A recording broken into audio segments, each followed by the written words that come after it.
자, 이제는 제가 실제로 2006년에 민주노동당 중앙당직자 그리고 국회 당직 공직자를 대상으로 이루어진 성소수자 부문 기초교육 자료를 그대로 따온 내용입니다. 제가 읽어드리겠습니다.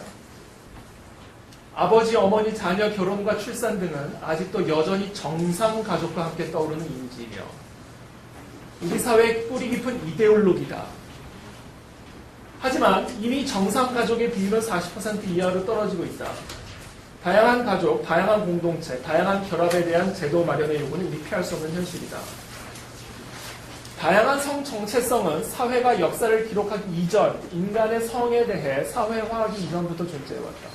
그러나 소위 이성애와 남성 중심의 성만을 정상화하고 나머지의 다양한 성을 비정상화하기 시작한 것은 산업 자본주의의 시작과 함께 과학 진영에서 시작되었다.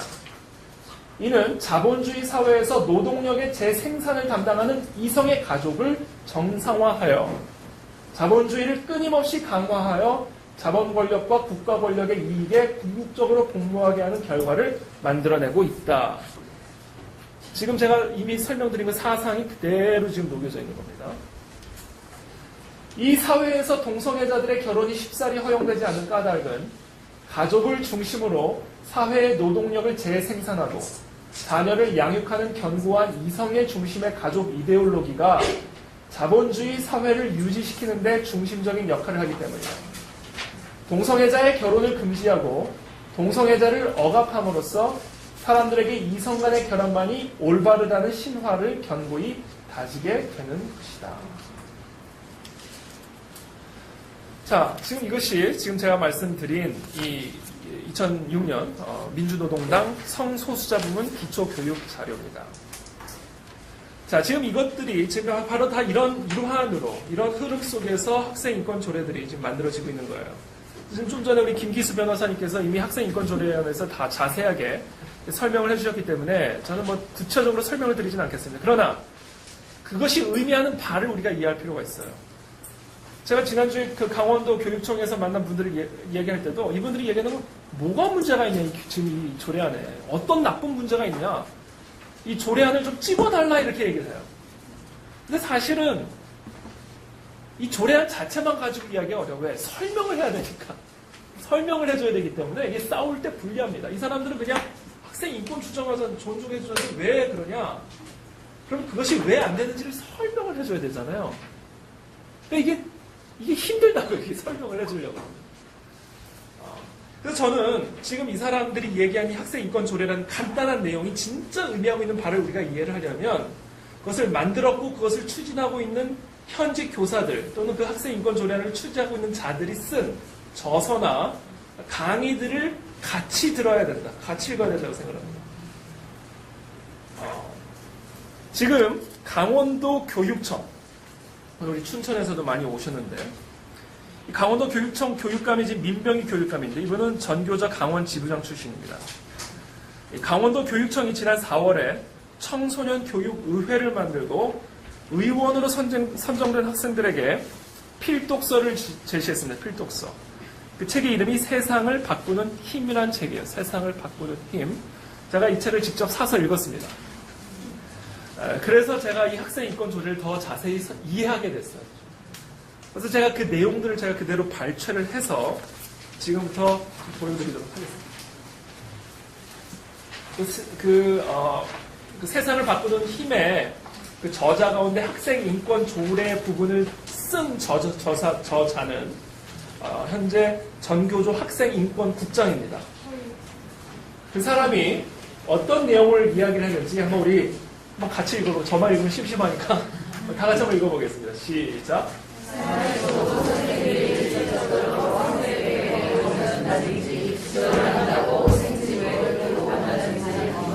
윤리력을 행사하는 것입니다.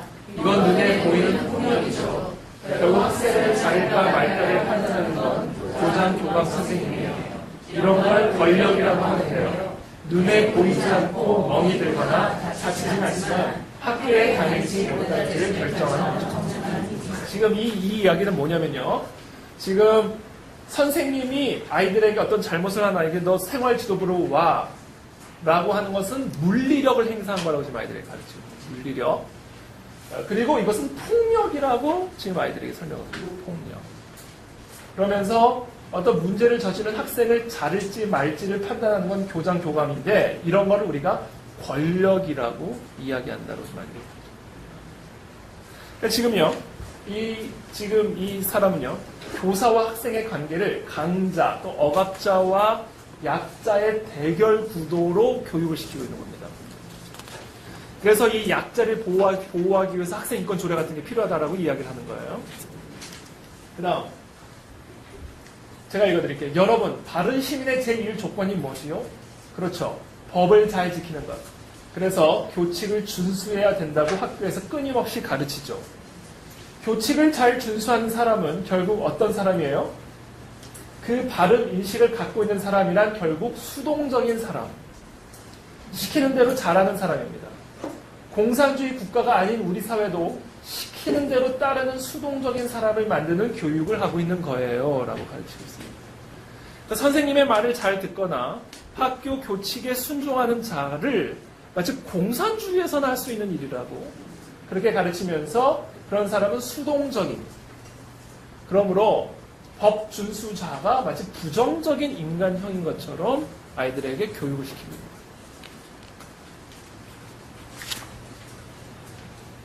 폭력이 많이 일어나는 공간에는 일반적으로 유사한 특징이 있습니다. 폭력입니다. 폭력이라는 공간 일반적으로 유사한 특징이 있는데 군대나 학교, 감옥처럼 폐쇄적인 공간이라는 점과 권력 관계에 따른 명령과 복종이 그곳을 지배하는 강력한 법칙이라는 점입니다. 여기서 말하는 권력 관계라는 것은 교사와 학생들 간의 관계 또는 학교와 학생들 간의 관계를 의미하는 것이고 그런 권력 관계 안에서 우리 아이는 폭력을 당하고 있는 존재다라는 것이죠. 그러므로 학교라는 곳은 권력 관계에 의해서 폭력이 자행될 수 있는 위험한 장소인 것처럼 아이들에게 주입이 되고 있는 겁니다. 그래서 그런 아이들을 보호하기 위해서 학생인권 조례 같은 것들이 필요하다라고 주장을 하는 거예요. 자, 그러면서 이 저자가 실제로 그 책에 폭력의 사례로 만들어 놓은 차트를 제가 그대로 발췌를 했습니다. 맞을 짓을 했으니까 맞자. 상해와 폭행이라는 거예요. 너 남아. 감금이라는 거예요. 너 안 하면 벌점이야. 부모님 모시라고 오라고 할 거야. 협박. 너 교무실로 내려와. 휴대폰 압수야. 유인 약취. 니네 엄마가 그렇게 가르치던 명예훼손 모욕. 남학생 5명만 내려오세요. 강요 강제적인 심부름. 훑어보면 예쁘게 생겼다. 성희롱 성폭력.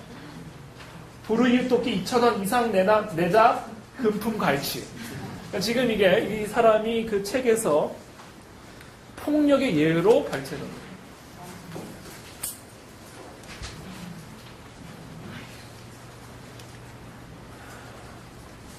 내가 비인간적인 대우를 당했을 때 이거 인권 침해 아니에요? 라고 학생들이 저에게 많이 물어봅니다.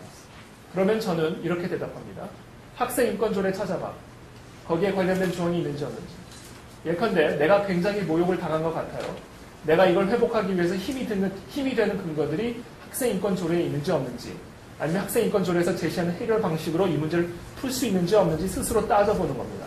그래야 당연한 듯 벌어지는 차별과 부당한 것에 맞설 힘이 생기게 되는 것이지요.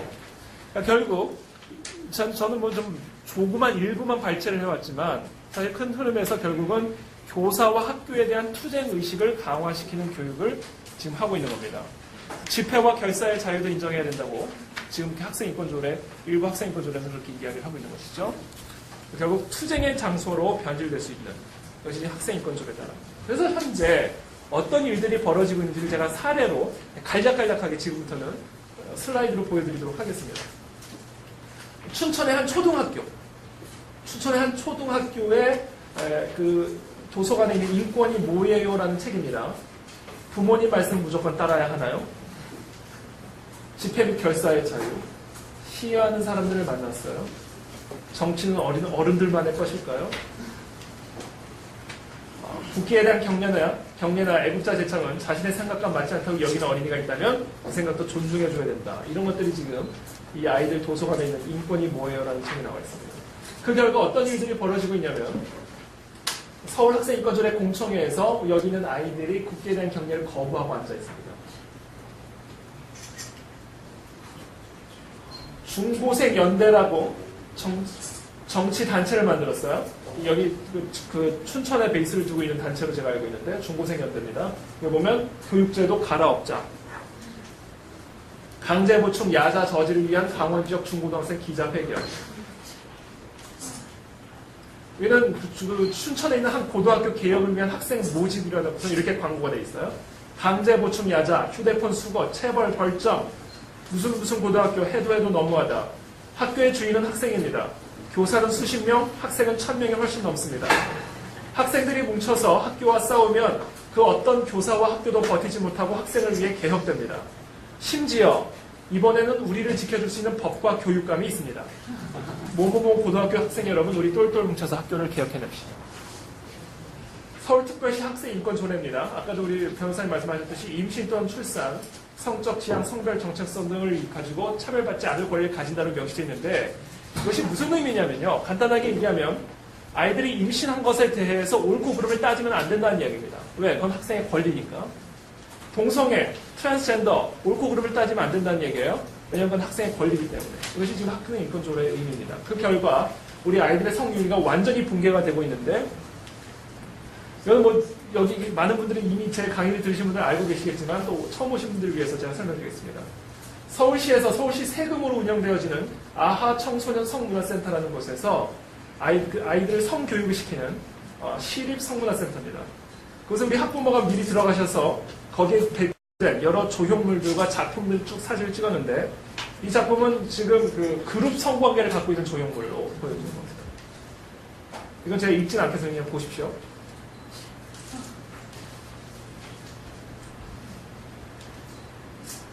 하느님이 보시기에 참 좋았더라. 동성애자들의 키스장면이죠.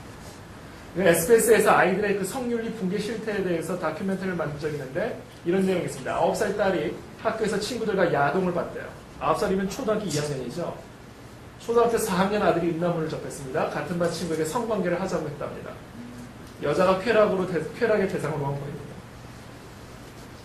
아동 음란물, 그러니까 아동 포르노물을 유포한 자들을 적발을 했는데 그 중에 117명을 적발했는데 그 중에 49%가 성인이고 28%가 초등학생, 23%가 중고등학생, 그러니까 51% 과반수 이상이 청소년이었습니다. 나는 처녀가 아니다. 여성 청소년에게 순결을 강요하지 말라라는 피켓을 들고 시위를 합니다. 청소년에게 술 팔기를 두려워하지 말라. 아수나로라고 하는 청소년 인권행동센터인데 여기서 이렇게 얘기합니다. 신체 접촉, 혼숙, 성관계 처벌 조항도 연애 탄압이다. 연애 탄압이다. 권리를 침해한 연애 탄압이다. 그래서 저는 이제 결론입니다. 저희 지금까지 이제 사례를 간단하게 몇 개만 제가 빼왔는데 이제 결론으로 제가 좀 설명을 드리면 27페이지에 제 결론이 있습니다. 이 결론을 제가 마지막으로 좀 마무리 짓겠습니다. 학생들의 인권이 중요합니다. 그러나 인권은 학생에게도 있고 교사에게도 있기 때문에 이 교사와 학생 간의 권리가 서로 충돌할 때 명쾌한 해법이 나오는 게 쉽지가 않죠. 그래서 갈등과 투쟁의 장소로 변질될 수밖에 없습니다. 그렇기 때문에 우리 지금 아이들에게 필요한 것은 인권 교육보다는 사실은 인성 교육이죠. 그것이 교육의 목적입니다. 제가 뒷부분에 고대 그리스에서 교육을 파이데이아라고 지칭을 했다는 이야기를 해놓고 있는데 이 파이데이아는 어원적으로 아이를 인도한다는 의미를 가지고 있습니다. 아이를 이끌어간다는 것이죠. 그렇기 때문에 진정한 교육의 의미는 이끌, 즉 권위를 따라야 하는 것을 의미합니다.